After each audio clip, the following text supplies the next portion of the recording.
सबका स्वागत है। हम अब नेशनल अकादमी में है। नेशनल अकादमी तुम सब लोगों का स्वागत करता है। तो मैं पिछले क्लास में हमने कुछ को पढ़ा है, क्या क्या है, हिंदी साहित्य के काल के बारे में पढ़ा है। और ये कितने हैं, ഭക്തി ആദികാല്, ഭക്തികാല്, രീതികാല്, ആധുനികാല്, तो ഇങ്ങനെ കുറേ എണ്ണം പഠിച്ചില്ലേ. और हमें 8वीं अध्याय സമകാലീന കവിത के बारे में പഠന है. അപ്പോൾ ആധുനിക കാലത്തിലെ കുറേ കവിതകൾ ഏതൊക്കെയാണ് നമ്മൾ പഠിച്ചിട്ടുള്ളത്? ഛായാവാദ്, പ്രതിവാദ്, പ്രയോഗവാദ്, സാട്ടോത്തരി കവിത, അങ്ങനെ കുറേ എണ്ണം പഠിച്ചു പോന്നു. उसके बाद हमें आज पढ़ना है कि സമകാലീന കവിത, आज की कविता है. समझा? आज की कविത ഇന്ന് നമ്മുടെ സമൂഹത്തിൽ കാണുന്ന അതായത് രചനകളിലൊക്കെ കാണുന്ന ഇന്നത്തെ കവിതകൾ, ആധുനിക കവിതയല്ല, ഇന്നത്തെ കവിതകൾ. ഇന്നത്തെ കവിതകൾ हम सबको मालूम है कि छोटी छोटी कविताएं हैं, ചെറിയ कविताएं. लेकिन भक्तिकाल के या तो आदिकाल के या तो रीतिकाल के काव्य, उसे काव्य कहते हैं, कविता नहीं है.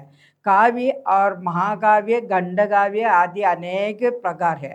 तो आज की कविता को छोटी छोटी कविता कहते हैं. ചെറിയ ചെറിയ കവിതകളെന്ന് പറഞ്ഞാൽ അന്നത്തതൊക്കെയോ മഹാകാവ്യങ്ങളും ഖണ്ഡകാവ്യങ്ങളും അങ്ങനെയൊക്കെയാണ് പറഞ്ഞിരുന്നത്. അപ്പോൾ ഇന്നിപ്പോൾ കവിത लिखते समय किसी भी चीज़ की या तो बड़े बड़े विषय की आवश्यकता नहीं है. एक छोटी सी बात पर लोग कविता लिखते हैं. सब कवि बन जाते हैं. मैं भी कवि बन जाऊंगी. तो अभी तक नहीं है, बाद में बन जाऊंगी ऐसा सोचती हूँ, लेकिन नहीं हो जाएगी. അപ്പോൾ ഈ സമകാലീന കവിതയുടെ പ്രത്യേകത പറഞ്ഞു. അതിന് മറ്റൊരു പേര് കൂടെ ആജിക്കി കവിത എന്നുള്ളത്. അതിൽ രാജേഷ് ജോഷി और നരേഷ് സക്സേന എന്ന് പറയുന്ന രണ്ട് കവികളെ പറ്റിയാണ് നമുക്ക് പഠിക്കാനുള്ളത്. അവരുടെ രണ്ട് കവിതകൾ, ഒന്ന് സംയുക്ത പരിവാർ, എന്താണ് സംയുക്ത പരിവാർ, और നരേഷ് സക്സേനയുടേത് क्या है, നക്ഷ, മാനചിത്ര എന്ന് പറയും. അത് രണ്ടുമാണ് നമുക്ക് പഠിക്കാനുള്ളത്. നല്ല തത്വപൂർണമായിട്ടുള്ള കവിതകളാണ്. അപ്പോൾ രാജേഷ് ജോഷിയുടെ, അതായത് ഇപ്പോൾ ഇന്നത്തെ കവിത, ഈ സമകാലീന കവിത അല്ലെങ്കിൽ ആജിക്കി കവിതയെ പറ്റി പറഞ്ഞു. ചെറിയ ചെറിയ കവിതകളാണ്.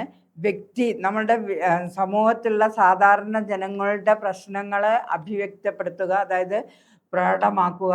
അതേപോലെ രാജനൈതികമായിട്ടുള്ള കാര്യങ്ങൾ, സ്ത്രീ സമസ്യകൾ, ദളിത് വർഗങ്ങളുടെ പ്രശ്നം, ഇങ്ങനെയുള്ള കാര്യങ്ങൾ എടുത്തുകൊണ്ടാണ് അവരുടെ കവിതയിലെ പ്രധാന വിഷയങ്ങൾ. അപ്പം അത്രയും കാര്യങ്ങളെ കൊണ്ടുള്ള കവിതകളാണുള്ളത്. അതിൽ രണ്ട് പ്രധാനപ്പെട്ട കവിതയാണ് സംയുക്ത പരിവാർ और നക്ഷ. तो इस कविता का आरंभ या तो कैसा होता है? इस कविता का आरंभ होता है, एक घर के दरवाजे पर ताला लग गया है, उसमें एक पर्ची लग गई है.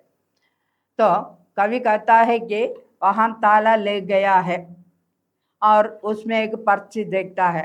उसे देखकर कवि कहता है कि यहाँ कोई आगंतुक आ गया है. ഇവിടെ ഏതോ ഒരു ആഗന്തുക്ക് വന്നിട്ടുണ്ട്, അദ്ദേഹം തിരിച്ചു പോയതാണ്.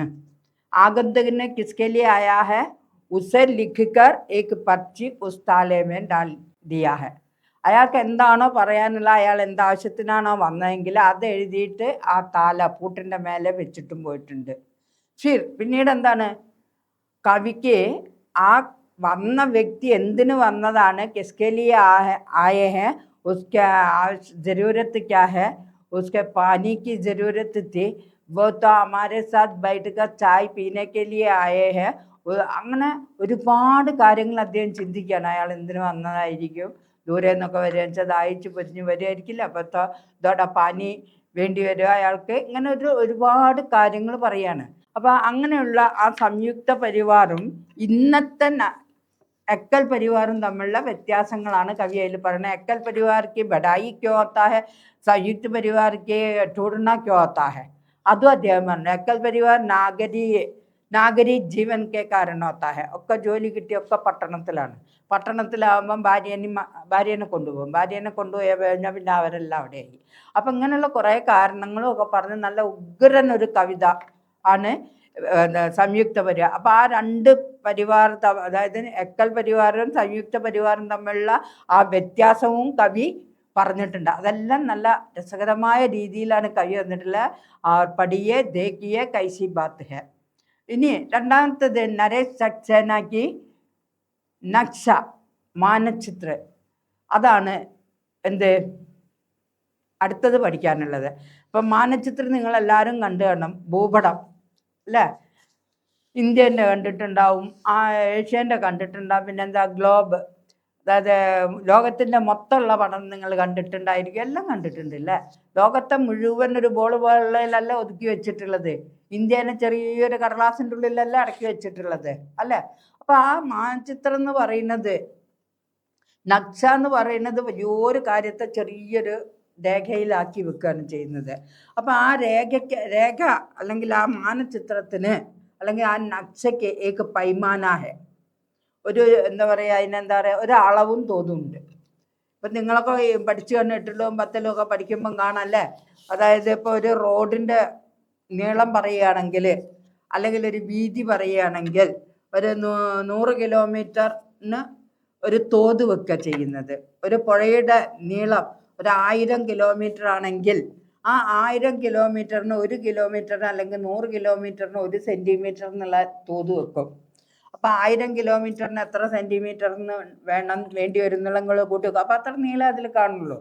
അതുപോലെ ഒരു 20-40 അടി ഇതുള്ളതിന് ആണെങ്കിൽ ആ അടിക്ക് അല്ലെങ്കിൽ ഇഞ്ചിന് ഇത്ര തോത് എന്ന് പറഞ്ഞിട്ട് കാണിക്കുക. അപ്പോൾ വലിയ കാര്യങ്ങളെ ചെറുതാക്കി കാണിക്കുക. അങ്ങനെയുള്ള ഒരുപാട് പൈമാനങ്ങളൊക്കെ ഉണ്ടായിരിക്കും എന്തിൽ, നക്ഷയിൽ. അപ്പോൾ ആ വലിയൊരു ഇന്ത്യനെ കൊണ്ടുപോയിട്ട് ഒരു ഇത്തിരി പോകുന്ന വട്ടത്തിലാക്കി വെക്കൂല്ലേ. അതിനൊക്കെ ഓരോരോ കണക്കനുസരിച്ചാണ് ചെയ്യുന്നത്. ഏഷ്യ എന്ന് പറയുന്ന വലിയൊരു ഭൂഖണ്ഡത്തെ എന്ത് ചെയ്യുന്നു, ഇത്ര പോകുന്നൊരു ഇതാക്കിയിട്ട് വരയ്ക്കണം. അപ്പോൾ അതിനെയാണ് നക്ഷ എന്ന് പറഞ്ഞത്. അതിൽ നക്ഷയിൽ എന്തുണ്ട്, നദി ഹെ, രാജ്യ ഹെ, രാഷ്ട്ര ഹെ, देश तो दुनिया के सभी चीज़ें उस नक्शे में होते हैं. അപ്പം കവി പറഞ്ഞു വന്നിട്ട് ഒടുവിൽ ആ കവിതയുടെ ആശയം നമുക്ക് അവസാനമാണ് വ്യക്തമാക്കി തരുന്നത്. അപ്പം നമ്മൾ ഈ പരസ്യങ്ങളുടെ പിന്നാലെ പോകുന്നതിനെയാണ് കവി എന്ത് പറയുന്നത്, ദോഷകരമായിട്ട് പറയുന്നത്. ഈ 2 രസകരമായ കവിതയാണ് ഈ 8वीं അധ്യായം, 8ാമത്തെ അധ്യായത്തിൽ നമുക്ക് പഠിക്കാനുള്ളത്.